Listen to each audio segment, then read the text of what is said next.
A loop is used when you want to execute code more than one time. Python actually supports two different types of loops. There's a for loop and a while loop. In this section, we're going to talk about the for loop. Now, a for loop can operate on anything that's iterable, which is just a fancy way of saying anything that you can go over one component at a time. So shown in this example right here is a string. So we can actually iterate over that string, the characters in that string one at a time. Now, if you look at the for loop syntax, you'll see that it says for variable in, and then in this case, a string or anything that's iterable like a list or a dictionary or whatever in there. X is a variable that doesn't exist in this program until now. So what's going to happen is Python will take the first character of the string A and put it into the X variable. Then it will execute the body of the loop, which just like with the if statement, it is indented. So you can see here it's just a simple print statement. The print statement will print the value of the X variable. And then the loop will go back up to the top. So normally the code just executes from top to bottom. But in this case with the for loop, we do return back up to the top of the loop. And we grab the next value. So in this case, the next character in the string is a B. So let's watch the execution of this loop. So in this case, you have a string delineated by single quotes. The first character of that string gets inserted into a variable. That variable X is a string type variable as well. And then we're going to print, X is equal to that A character. Then we go to the next character in the string, B. The variable is X now contains B. And then the variable X contains C. And we print X equals C. And so on for D. We print X equals D. You can see that the value of the variable in memory is changing from A to B to C to D to E. Finally, when the string is done, there are no more characters left in the string. We execute the code that immediately follows the for loop. Here's a slightly more complicated for loop that shows a different type of thing that you can iterate over. In this case, I'm iterating over a list. So we have a list of numbers 0, 1, 2, 3, 4.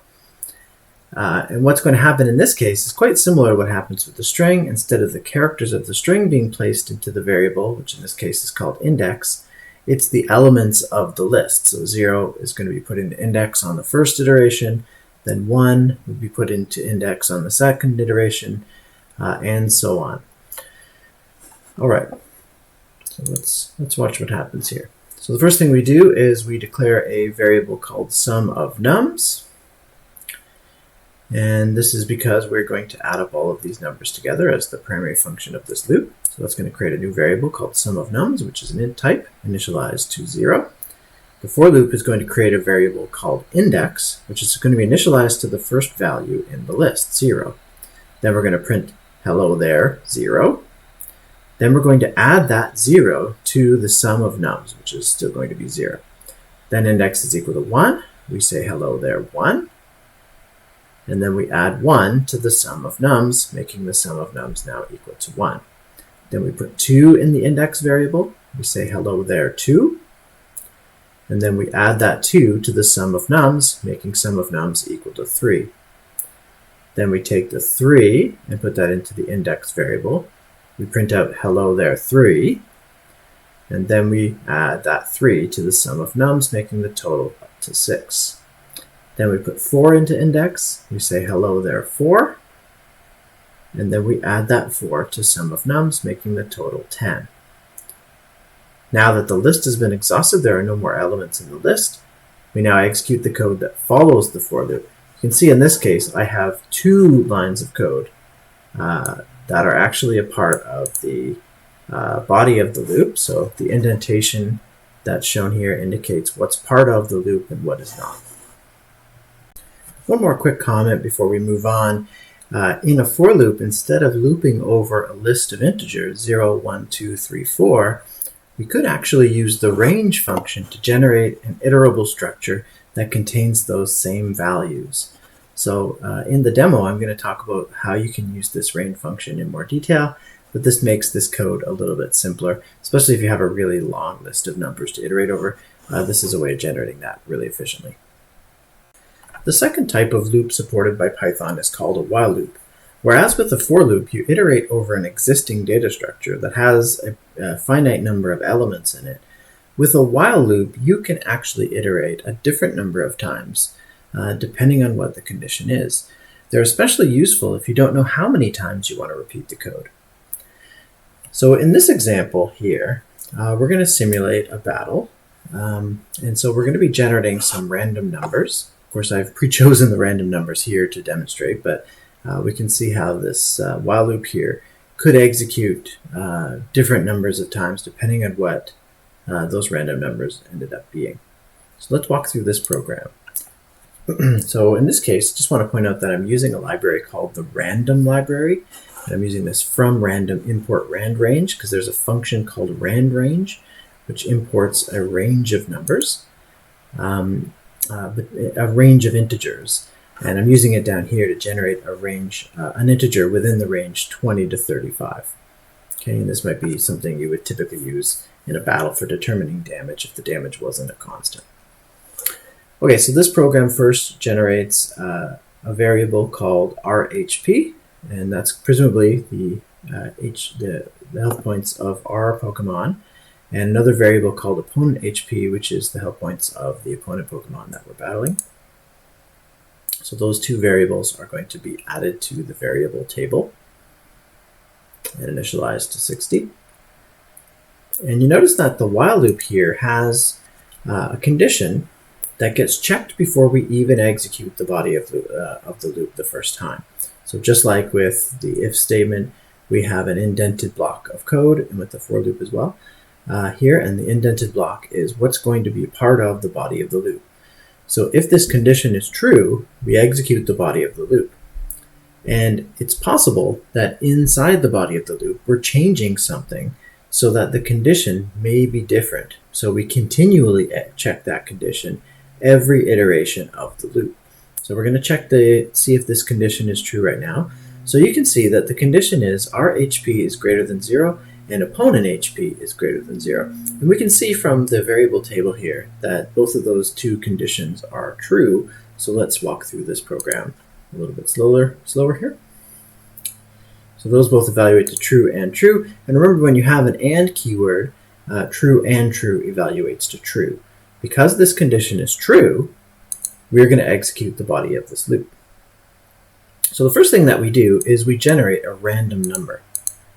And we happen to generate the random number 31. So we're going to subtract this from the opponent's HP. This simulates our move. So our Pokemon did a move, and we did a 31 points of damage. So this is going to change the opponent HP value. So we can see that changes to 29. Then we're going to check to make sure that the opponent Pokemon is still conscious.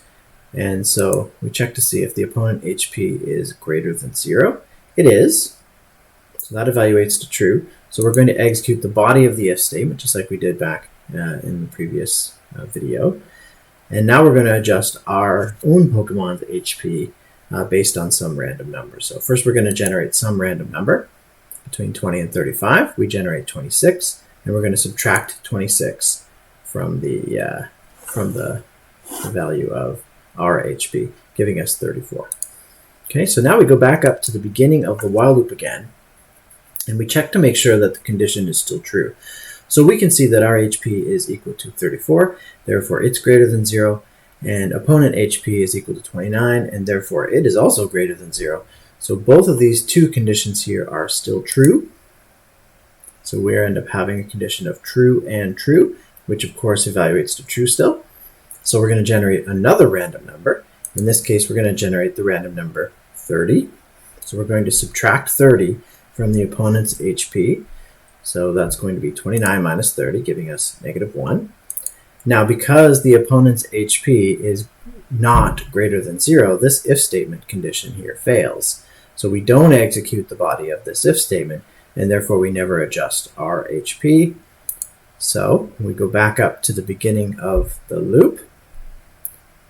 getting a little ahead of myself here, and evaluate the condition again. So now in this case, our HP is 34, that's greater than 0, but opponent HP is -1, which is not greater than 0. So this evaluates to true and false, which is false. So then the code after the while loop starts to execute, and these two lines of code print out the opponent and our own Pokemon's HP. I'm using a strange syntax here that we haven't seen just yet, using the curly brackets inside the F string here with an equal sign after the variable name. We'll actually print out our HP equals and then the value of our HP, which is something that you typically do when you're debugging your program. So we'll talk about some more advanced techniques for debugging your program, but this is a great way to do it in a really basic way. If all you want to do is just make sure that the value was calculated correctly, then you can do that. So just for completeness, I'm going to do another run through of the same loop again, but this time with different random numbers so that we can see how this might result in different behavior because we have random numbers. It could also mean that we do a different number of iterations of the loop. So in this case, we're going to do the exact same process. The code is exactly the same, but because of the non-deterministic nature of generating random numbers, it's going to behave a little differently this time.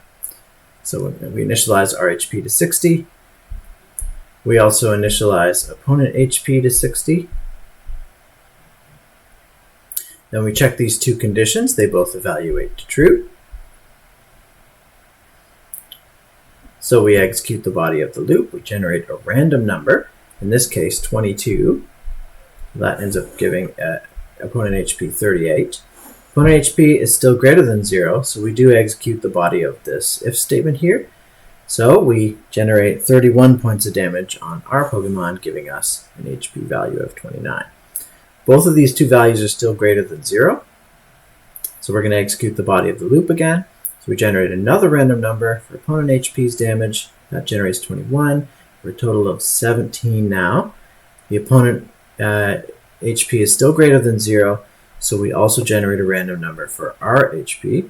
In this case, 29 gives us an HP value of 0. So now our HP is not greater than 0, even though opponent HP is greater than 0. So now we end up with while false and true, which evaluates to false. So the loop exits. Whenever the condition is false, the loop exits. That's why the condition is often called the continue condition. And the reason why we use the keyword while is because as long as the condition is true, I want to execute this code, or while this condition is true, I'd like to execute the code that's in the body. So now it'll print out our HP and opponent HP at the end.